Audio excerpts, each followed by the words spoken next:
अस्सलाम वालेकुम नाज़रीन, रिपोर्टिंग की दस्तक में आपको खुशामदीद। नाज़रीन, एक बड़ी तशवीश अंगेज़ बात यह है कि पाकिस्तान की यूनिवर्सिटीज़ में ज़्यादा तादाद में ऐसी यूनिवर्सिटी हैं जहाँ पे वाइस चांसलर्स नहीं हैं। ये ख़बर जो है ये आज काशिफ़ अब्बासी जो कि हमारे साथ मौजूद हैं, इन्होंने आज दी है, डॉन में शाया हुई है। काशिफ़ भाई साहब, ये क्या है कि यूनिवर्सिटी में वाइस चांसलर ना हो? इसका ये सब मतलब है कि जैसे कि मस्जिद में जो है मौलवी ना हो जी, तो नमाज फिर कौन पढ़ाएगा? तो मलिक साहब, किसी यूनिवर्सिटी में वाइस चांसलर ना होना कोई इतना ही कोई बड़ा कोई संगीन किस्म का मसला नहीं है। लेकिन इशू ये है, जो आज की स्टोरी वो ये है कि पाकिस्तान की हर तीसरी यूनिवर्सिटी में, मतलब कि हर 2 यूनिवर्सिटियाँ छोड़ के मलिक साहब तीसरी जो यूनिवर्सिटी है उसका वाइस चांसलर ही नहीं है सिरे से। तो ये एक बहुत ही हौलनाक सूरत हाल है कि पाकिस्तान की 154 यूनिवर्सिटी में से, गवर्नमेंट की जो 154 यूनिवर्सिटीज़ हैं उनमें से 50 यूनिवर्सिटीज़ हैं जिनके वाइस चांसलर ही नहीं है माशाल्लाह से।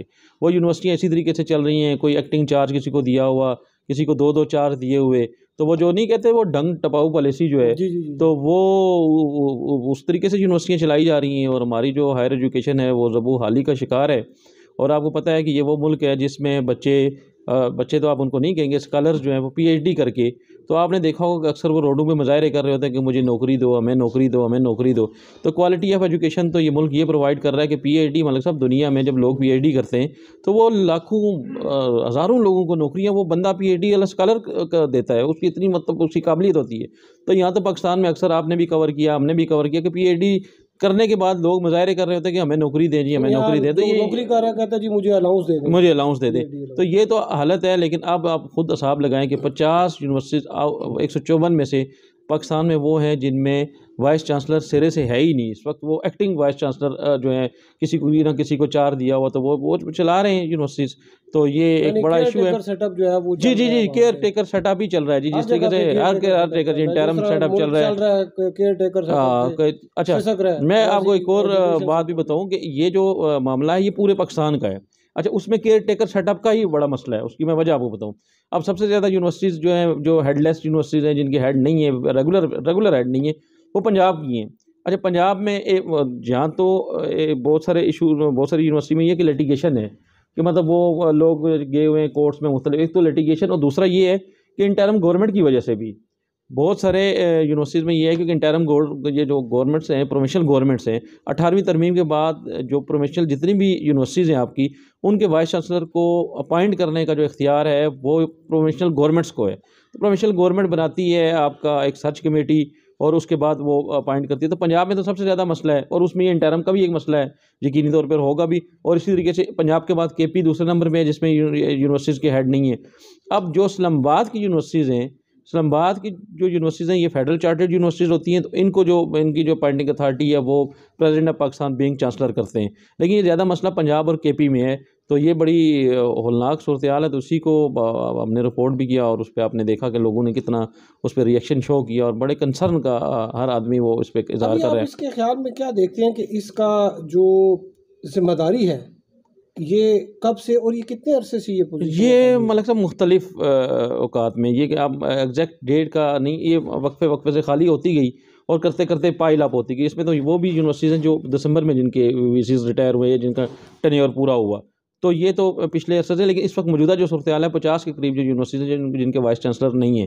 तो ये जिम्मेदारी जो ये प्रोविंशियल पंजाब, जितनी भी चारों सूबों की जो प्रोविंशियल गवर्नमेंट्स हैं उनकी है, और जो वफाक पे है उस पर फिर एचईसी की जिम्मेदारी है, जो वफाकी जो यूनिवर्सिटीज़ हैं। सवाल करने लगा था कि हायर एजुकेशन कमीशन जो है वो क्या खड़ा है, उसका क्या काम है? वो इतने फंडिंग उसको मिलती है, और एक बड़ा जनाब मलिक साहब, ये भी एक बड़ा कॉम्प्लिकेटेड सा वो इशू है। 18वीं तरमीम के बाद सूबों ने, जैसा पंजाब ने अपना एक हायर एजुकेशन वो बना लिया हुआ है, इसी तरीके से 18वीं तरमीम के बाद अब होता है एजुकेशन डिवाल्व हो गई, तो ये इख्तियार जो है ये प्रोविंशियल गवर्नमेंट के पास चला गया सूबों का। तो ये एचईसी, फेडरल एचईसी को और सूबों को आपस में मिल के फेडरल एजेंसी को इस पर रोल प्ले करना चाहिए। बेशक उनका ये काम उनका वो आइनी रोल नहीं है कि वो अपॉइंट करें वहाँ पे, लेकिन ये इनको फैसिलिटेट करें, उनको कम अज़ कम पीछे से कोई देके दें, कोई लेटर लिखें, कुछ कहें।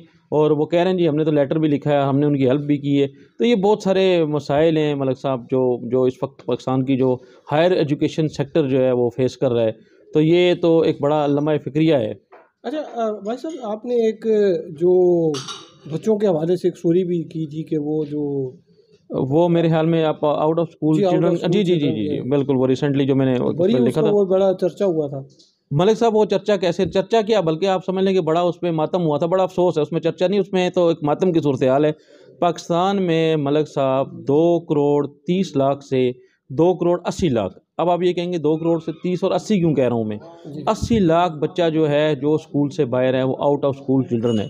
पाकिस्तान इस वक्त दुनिया में शायद पहली कंट्री, एक अकेला हम लीड कर रहे हैं सारी कंट्रीज़ को पीछे रख के। अच्छा मैं मज़े की आपको बात बताऊँ मलिक साहब, अफसोसनाक, अब आप अलमिया देखें, मुझे एक सीनियर एक हमारे दोस्त हैं एजुकेशन के, तो मैंने कहा जी कि ये सूरत हाल है इस मुल्क की, तो ये क्या कर क्या रही है गवर्नमेंट, क्या कर रही है एजुकेशन मिनिस्ट्री, क्या कर रही है, ये स्कूल्स क्या कर रहे हैं यार तो ये तो इतने करोड़ों बच्चे जो हैं, तो वो मुझे एक बंदा कहता है कि देखें वो बासी साहब, हम तो बहुत सारी जो सब सहारन कंट्रीज़ है अफ्रीका की, उनसे तो हम आगे हैं, अच्छा। वो तो हमसे पीछे हैं यार मलिक साहब। मतलब आप पाकिस्तान को, आप सोमालिया से पाकिस्तान को आप उन ममालिक से मिलाना, ये तो इस मुल्क की भी तौहीन है। 25 करोड़ आबादी का मुल्क, मतलब जिस मुल्क के अंदर हर किस्म की अल्लाह ने नेमत दी हुई थी, जिसमें लोग हैं, काबिल हैं, स्कूल, इंफ्रास्ट्रक्चर, इतना पैसा, लेकिन ये अफसोस ना कि ये प्रायोरिटी नहीं है, एजुकेशन बेसिकली प्रायोरिटी नहीं रही। उस ब्यूरोक्रेट की बात से ना मुझे एक वाकया याद आ गया। मेमो कमीशन चल रहा था, एक बड़ा अखबार था अंग्रेज़ी का, उसकी एक बड़ी खबर बाउंस हो गई जी, तो वो लेकिन वो उसमें काफ़ी हलचल मची, खबर बाउंस हो, खबर गलत थी, तो वो रिपोर्टर जो है ना कहता है देखें खबर तो बाउंस होगी लेकिन हमारा अखबार डिस्कस कितना हुआ। हाँ तो देखो ना, कहता है सब साधारण कंट्री से तो हम बेहतर हैं यार। मतलब आप पाकिस्तान को कंपैरिजन जाके सब साधारण कंट्री छोटे छोटे ममालिक के साथ कर रहे हैं। अच्छा उसमें भी मैं आपको बताऊँ मलिक साहब, ये टेक्निकली ये झूठ बोलते हैं, झूठ इसलिए बोलते हैं कि भाई पाकिस्तान की फिगर देखें, इतनी तो उन सब साधारण कंट्रीज बहुत सारी उनकी आबादी ही नहीं है, इतनी उनकी तो पूरी इतनी आबादी नहीं है जितनी पाकिस्तान के आउट ऑफ स्कूल चिल्ड्रन है भाई। 2 करोड़ 30 लाख ही मानते हैं, और मेरी जो फिगर है वो 2 करोड़ 80 लाख के करीब है, क्योंकि इनके पास किसी के पास एग्जैक्ट डाटा ही नहीं है। वो मिनिस्ट्री ऑफ एजुकेशन कहती है जी आपकी ये बात गलत है, 2 करोड़ 80 नहीं है, 2.30 मान लेते हैं जी, एग्रीड।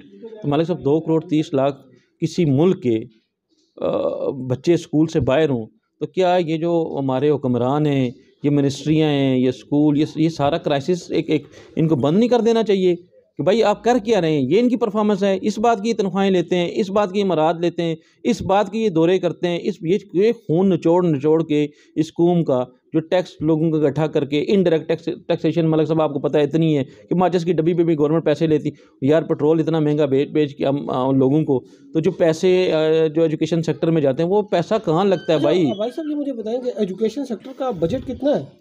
मलिक साहब ये देखें ना, जो हायर एजुकेशन कमीशन है मेरे ख्याल में 100 बिलियन के करीब एनुअल उसका बजट है। और इसी तरीके से क्योंकि जो स्कूल एजुकेशन है वो डिवॉल्व सब्जेक्ट है, तो वो प्रोविंसेस जो है हर प्रोविंस अपना उसका बजट करता है, लेकिन मुझे एग्जैक्ट उसकी अमाउंट नहीं पता। लेकिन मैं आपको एक ये बात बता ज़रूर सकता हूँ कि हर गवर्नमेंट आके ये कमिटमेंट करती है कि जी हम जो है ना 4% GDP का वो एजुकेशन पे खर्च करेंगे, तो एक्चुअल जो स्पेंडिंग एजुकेशन पे है वो 1.7% GDP का है, तो उसमें भी गैप है। मतलब वो भी उस तरीके से फंडिंग भी नहीं है। लेकिन बात फंडिंग से ज़्यादा प्रायोरिटीज़ की है कि आप देखें आपकी प्रायोरिटी क्या है। वो यार इन हुक्मरानों को नींद रात को कैसे आती है? ये कैसे सोते हैं कि 2 करोड़ 2.5 करोड़ 2 करोड़ 30 लाख चलें 30, और यार मैं मलिक साहब आप 10-20 लाख और छोड़ दें, 2 करोड़ बच्चा भी स्कूल से बाहर हो तो वो मुल्क चल रहा है, उसके निज़ाम चल रहे हैं, उसके हुक्मरानों की गाड़ियाँ चल रही हैं, प्रोटोकॉल जा रहे हैं, हमारे मिनिस्टर बाहर जाके दुनिया में बातें कर रहे हैं बड़े बड़े वो शमशमे के साथ। इनको मतलब ये सारी कैबिनेट को जो भी है, ये तो बेचारे इंटरम बैठे हुए, ये जितनी भी कैबिनेट हो इनके लिए तो ये डूब मरने का तमाम हर वो आदमी जो साहिब इस्तिताअत था, जिसका कोई रोल बनता था यार, उनके लिए एक अफसोस का मुकाम है कि आज हमारे मुल्क को वहाँ ला के खड़ा कर दिया है कि उसका कंपैरिजन करते हैं कि वो नहीं सब साधारण कंट्रीज़ जो हैं वो कुछ सब साधारण यार अफ्रीका के 2 करोड़ 20 लाख 2 करोड़ 30 लाख जिस मुल्क में बच्चा स्कूल से बाहर हो, उसकी आप मतलब उससे ज़्यादा मैं अब क्या इस पर कह सकता हूँ। जी बहुत शुक्रिया काशिफ अब्बासी साहब हमारे साथ बात करने का। काशिफ अब्बासी साहब जो है उन्होंने बताया कि प्रायोरिटीज़ जो है वो हमारी ये नहीं है, जो हमारा कंपैरिजन जो है वो सब सहारन कंट्रीज़ के साथ हो रहा है, और यही हाल जो है वो हमारा वो रूल ऑफ लॉ पे भी है, यानी कि कानून की अमलदारी पे, वो भी हम जो है वो सब सहारन कंट्रीज से भी वहाँ पर नीचे गए हुए हैं। और जहाँ तक प्रायोरिटीज़ की बात आ जाती है तो प्रायोरिटी जो है वो हमारी डेट सर्विसिंग है, डिफेंस है।